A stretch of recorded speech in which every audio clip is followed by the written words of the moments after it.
தகுந்த சமயம் இப்பொழுதே படுத்துக் கொள்ளலாம்.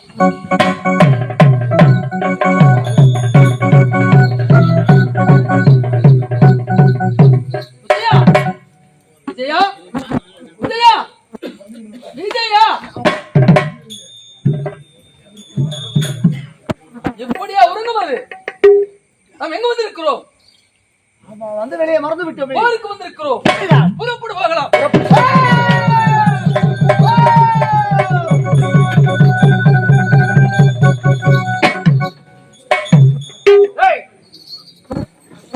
யாரடா நீங்க? விஜயபுரி நாடு, அந்நாட்டு இளவரசன் நான் தான் விஜயன். விஜயபுரி நாட்டு இளவரசன் நானே. ஆமா. விஜயபுரி நாட்டுக்கு நீண்ட நாட்களாக என்னுடைய மனதில் ஒரு எண்ணம், அந்த நாட்டை நான் கைப்பற்ற வேண்டும் என்று வந்து ஆவலோடு ஓடி வந்திருக்கிறேன். விஜயபுரி நாடா நீங்க? அடக்கலவாய் அறிவற்றலாயே. யாரிடம் எதை பேச வேண்டும் நினைத்து பேச வேண்டும்.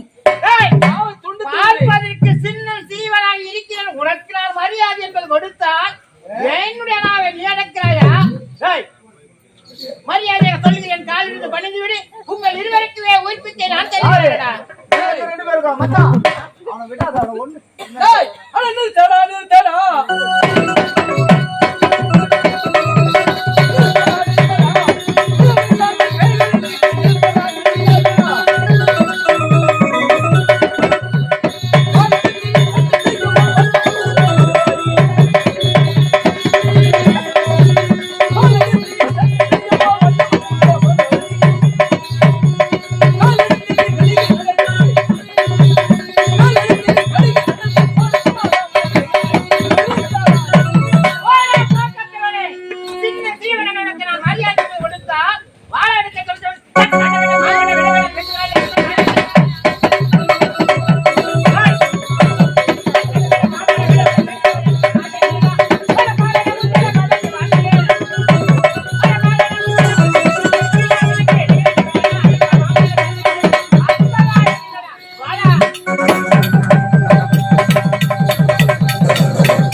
இருந்தாலும் இந்த சந்தோஷமான செய்தியை அவசரப்படாதா. நீ இந்த நாட்டிற்கு முடிசொட்டு மன்னனாக வாழ்ந்து கொண்டிரு. நானா? ஆமா. நான் வெற்றி விட்ட செய்தியை உன்னுடைய தந்தையிடம் தெரிவிப்பது என்னுடைய கடமை. அப்படியா? ஆமா. சரி, ஆகட்டும்.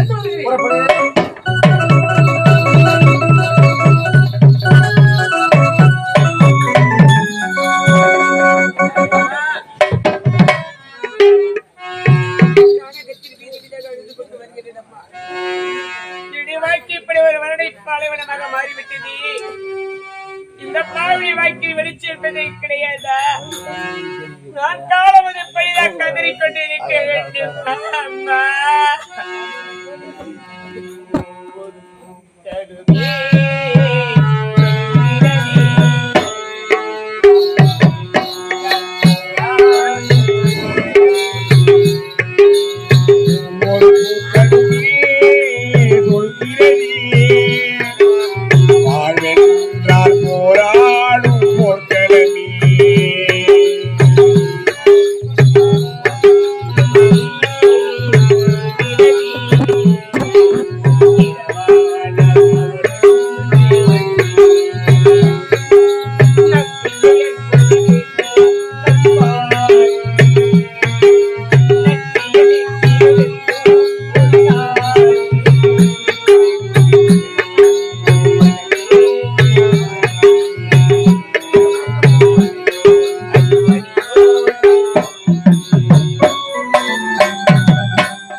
வந்து கொண்டிருக்கிறோம். அதை பார்த்தாயா, ஏதோ ஒரு பெண்மணி சோகமா அழுது கொண்டே செல்கிறாள். பாவம், அவளுக்கு ஆபத்து வந்திருக்கிறது. அவளை காப்பாற்றியே தீர வேண்டும். பின் தொடர்ந்து செல்கிறேன், வருகிறேன்.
அந்த பெண்மணி பாவம், அவள் எங்கே சென்றிருப்பாள்?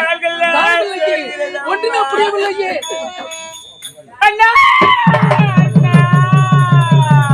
சாந்தி, உனக்கு என்னவா நடந்தது? யார் உனக்கு என்ன நடந்தது?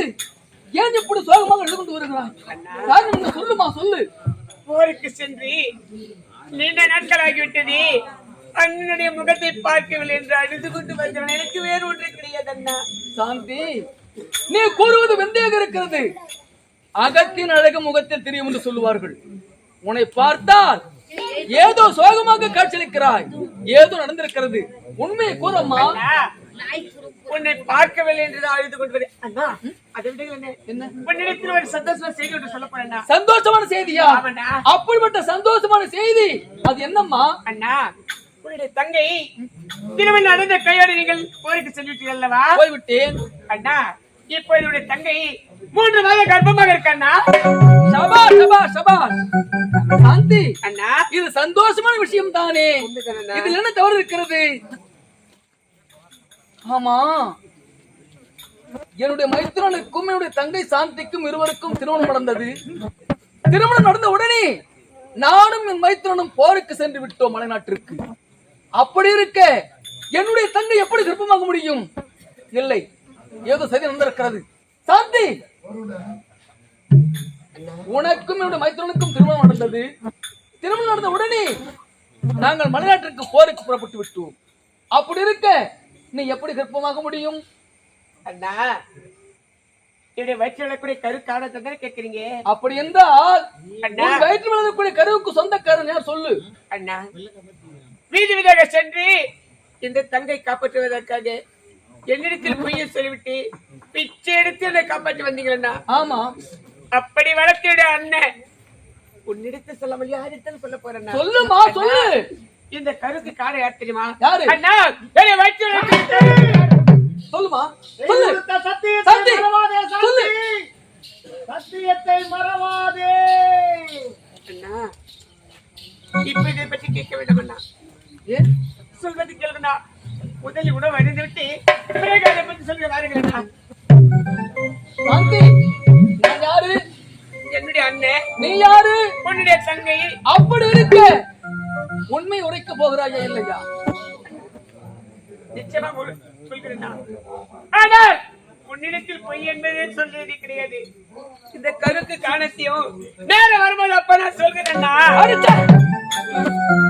அடக்கடிவாய் அறிவற்ற நாயி, அடி சதிக்காரி, அடி மோசக்காரி, அடி நாசக்காரி, அடி வேஷக்காரி, எவ்வளவு ஆணவம் இருந்தால் தன்னுடைய கணவன் இல்லாத வேளையிலே வயிற்றிலே கருவை சுமந்து கொண்டு என் மானத்தை வானத்திலே பறக்க விட்டு விட்டாய் படுபாவி. அடுத்த நாட்டை விட்டு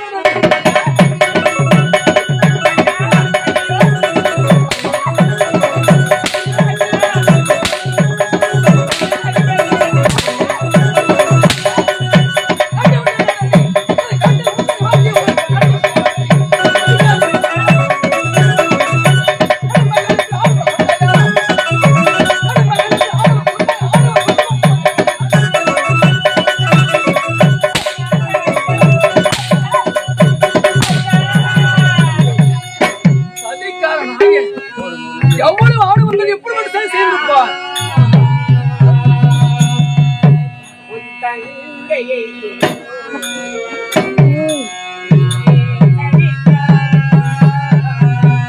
என்னன்னா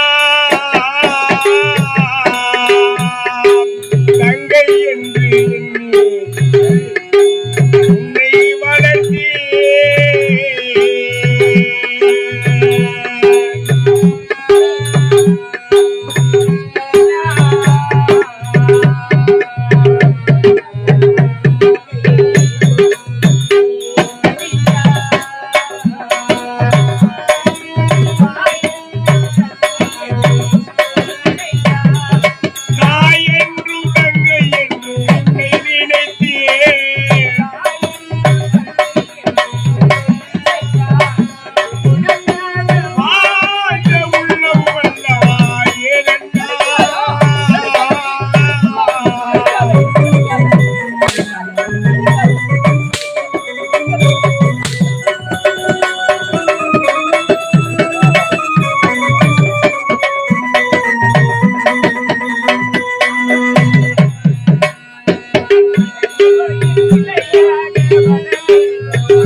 என்னுடைய நாடகத்தில்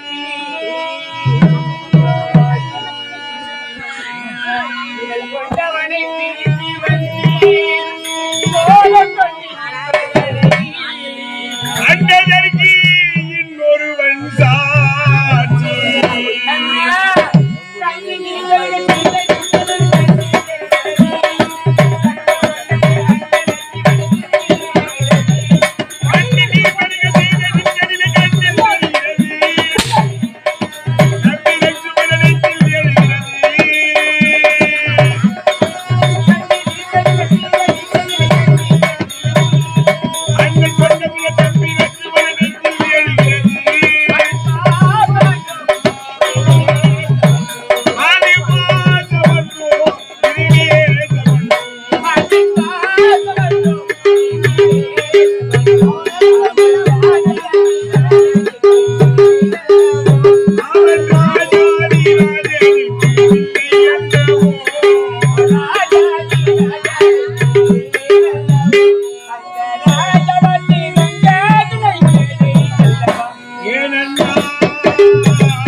ஏய், நீயாடி தங்கச்சி?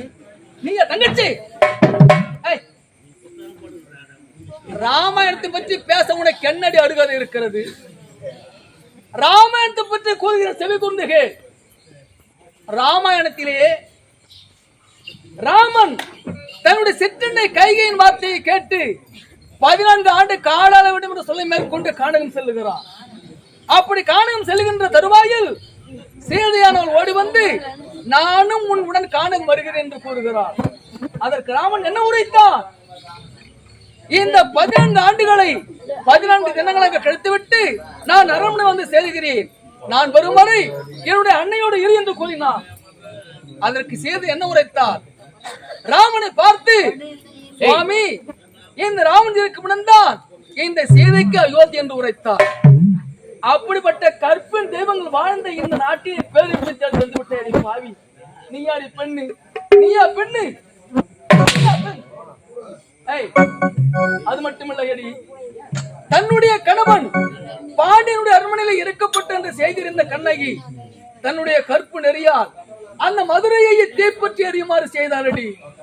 அவள் அல்லவா பெண்? ஒரு குற்றம் அறியாத என் மைத்திரன் விஜயனுடைய மனதை பாழாக்கி விட்டேயா பாவி, நீயாடி பெண்ணு? அது மட்டுமல்ல, தன்னுடைய கணவன் உயிரை காலன் கவர போகிறான் என்ற செய்தி இருந்த சாவித்திரி அந்த யமுனோடு போராடி தன்னுடைய கணவன் உயிரை மீண்ட காரிகையாக விளங்கினார். அவள் அல்லவா பெண்?